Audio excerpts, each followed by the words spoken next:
विद्यार्थियों, आज कंपोजिशन संयोजन क्या है, संयोजन किसे कहते हैं। एक कृति के निर्माण में, चित्र के निर्माण में विद्यार्थी या कलाकार में संयोजन व उसके सिद्धांत को किस प्रकार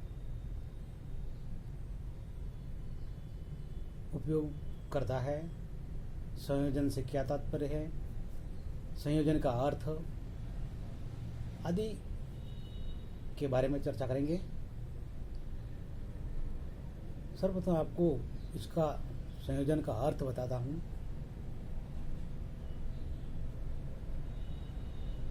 संयोजन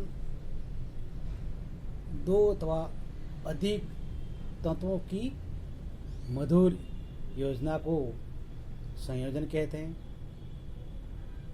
दो या अधिक तत्वों की मधुर योजना को संयोजन कहते हैं, जिनमें एक तत्व की प्रधानता रहती है।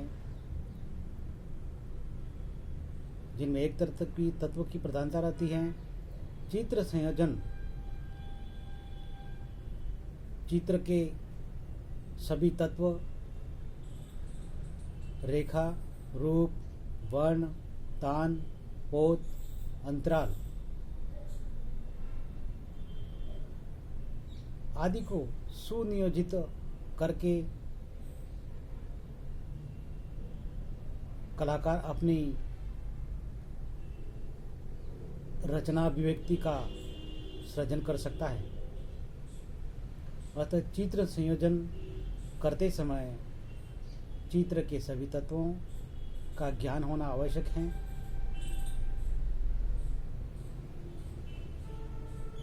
इन सभी तत्वों के प्रभाव से ही दर्शक की अनुभूति को प्रभावित कर सकते हैं। यह सब एक कुशल कलाकार पर निर्भर करता है कि वह अपनी रचना की प्रस्तुति को अधिक से अधिक कैसे प्रभावी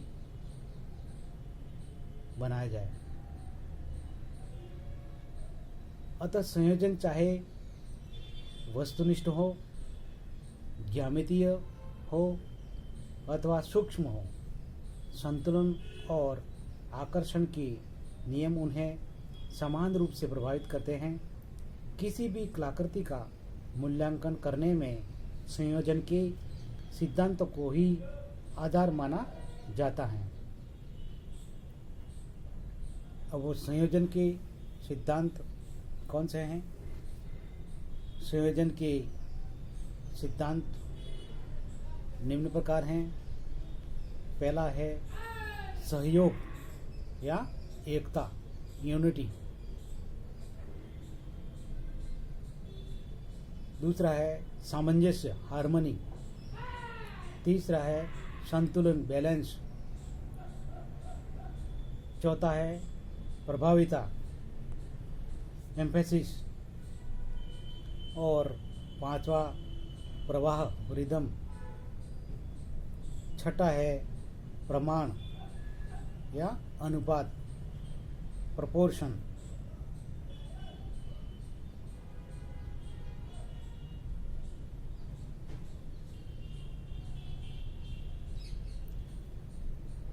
इन सभी विषय के अनेक सिद्धांतों की समय समय पर चर्चा होती रही है, परंतु यह मुख्यतः चित्रकार की व्यक्तिगत अनुभव और खोज का विषय है।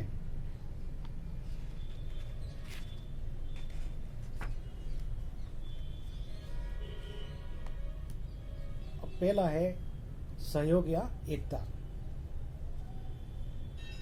चित्र में संयोजन या एकता, यूनिटी किस प्रकार बनाए रखने में चित्रकार को प्रयास करना चाहिए। इसमें चित्र संयोजन में एक से ज़्यादा तत्वों का समावेश होता है। सहयोग द्वारा संयोजन के तत्वों में एकता, समानता आदि हैं। संयोजन को बिखराव से बचाने के लिए यह आवश्यक है कि तत्वों में आपसी सहयोग, यूनिटी हो, जिससे चित्र में एकता बनी रहे, किसी प्रकार का बिखराव नहीं आवे, जिससे दर्शक को आनंद की अनुभूति हो। चित्र के विभिन्न तत्वों के मध्य एक तर्कसंगत संबंध को ही सहयोग कहते हैं, यूनिटी कहते हैं। अतः संयोग अथवा एकता वह स्थिति है जहाँ समय और अंतराल के अनुसार कला रचना के अंतर्गत विभिन्न तत्वों का समायोजन उस रचनात्मक योजना से किया जाए।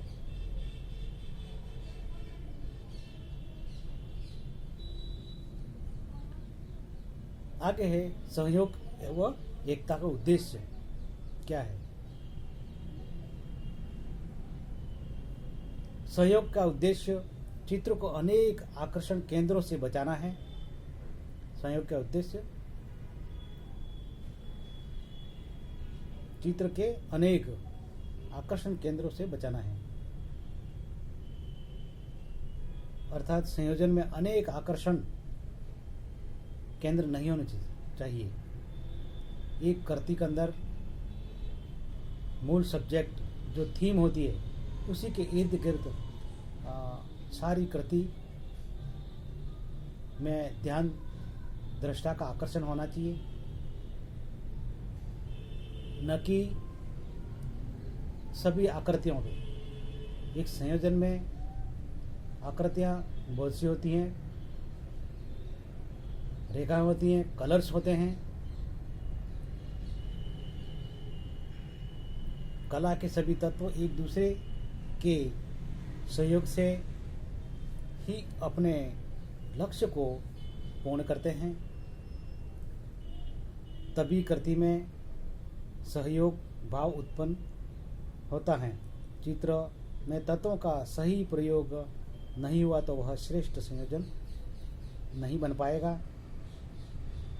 चित्र में अंकित अनेक रूपाकृतियों तथा वर्ण एक दूसरे से इस प्रकार जुड़े हों कि संपूर्ण चित्र एक ही संयोजन प्रतीत हों। चित्र के सभी तत्व मिलकर एक ऐसा दृश्य प्रस्तुत करें कि वह हमारी दृष्टि को आकर्षक लगे। चित्रकला चाक्षुष कला है, अतः कला का प्रभाव पहले आँख पर होना चाहिए। चित्र का विषय कोई भी हो, निर्णायक दृष्टि को ही होना चाहिए। चित्र का विषय कोई भी हो, निर्णायक दृष्टि को ही होना चाहिए।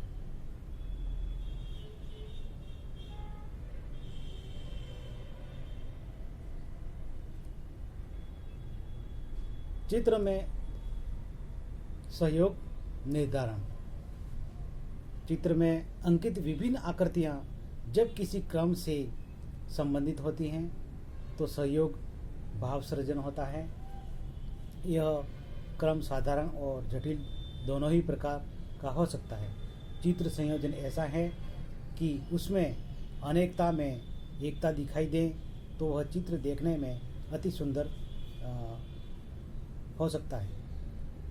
यह तभी संभव है जब विविध रूपाकृतियों में आपस में यूनिटी, सहयोग की स्थिति हो।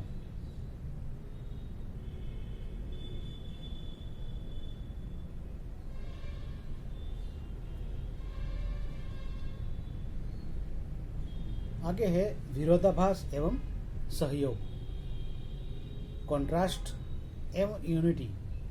चित्र में कॉन्ट्रास्ट एवं यूनिटी का क्या रोल है।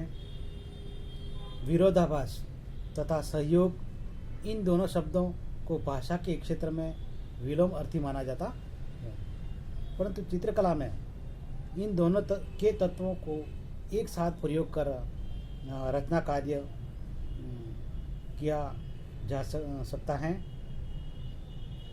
भिन्न प्रकार एवं भिन्न कृति के होते हुए, विरोधाभासी होते हुए भी परस्पर सहयोग के द्वारा सुंदर कलाकृति का सृजन संभव है। चित्रण में सहयोग सृजन के लिए विरोधाभास का बहुत महत्व है। अतः विरोधाभास कॉन्ट्रास्ट को विविधता के रूप में, वैरायटी के रूप में लिया जाता है। इसका प्रयोग रचना में सहयोग की एक रस्ता को दूर करने तथा संयोजन को, चित्र में संयोजन को रुचिकर बनाने के लिए किया जाता है। चित्रण में मुख्य भूमिका आकारों के आपसी संबंधों की होती है। कृति में वह समान हो या असमान, आकारों का यह आपसी संबंध ही सहयोग कहलाता है। विद्यार्थियों, आज की इस टॉपिक में कंपोजिशन फिलहाल थर्ड ईयर के विद्यार्थियों और ये पीजी के विद्यार्थियों के लिए बहुत ही इम्पोर्टेंट टॉपिक है, जो कंपोजिशन बनाते हैं बीए फाइनल ईयर के स्टूडेंट और एमए के स्टूडेंट के लिए ये लेसन बहुत ही महत्वपूर्ण है। इनको पढ़ना चाहिए, समझना चाहिए और अमल में लाना चाहिए। धन्यवाद।